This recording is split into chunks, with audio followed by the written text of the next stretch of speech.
Wahai adindaku, kenapa duduk seorang-seorang ni? Kenapa? Ya, tak apalah Dinda, kan dah hiburkan Dinda. Janganlah adik angan-angan merayau ke alam impian, duduk termenung kesepian, tiada teman. Tujuh gunung lautan,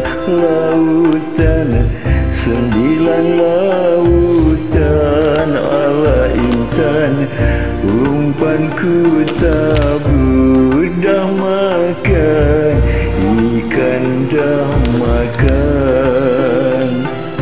Tujuh gunung lautan,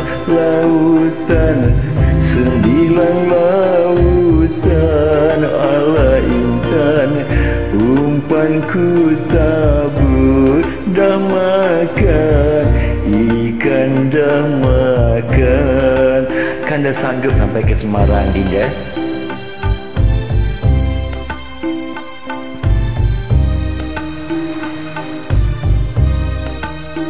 Tak percaya? Dinda tunggu ya. Kanda akan datang ke Semarang.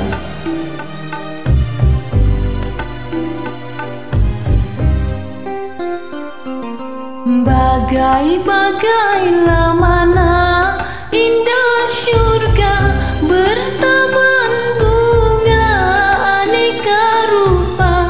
Kalau si bunga tak dijaga, terkulai juga. Dari hari purnama sehingga purnama, ala nyawa bunga menanti bawana, dihembus pawanan. Dari hari purnama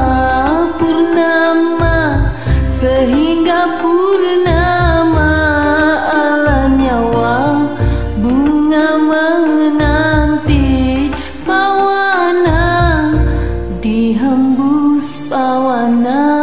Kalau Kanda datang, janganlah Kanda diketuk ya. Orang kat situ kan semua suka mengetuk.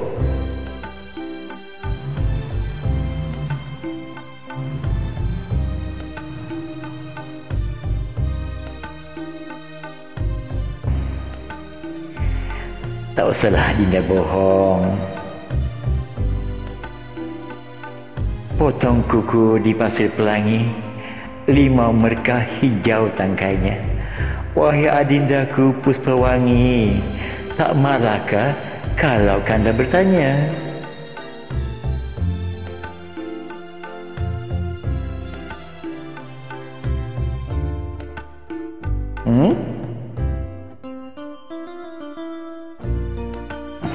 Iya.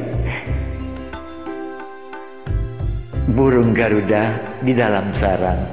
Dahsyat ya Kanda, burung Garuda dalam sarang. Perahu mudik ke Tanjung Liku. Biarlah Kanda berterus terang. Sudikah adinda menjadi isteri ke Kanda?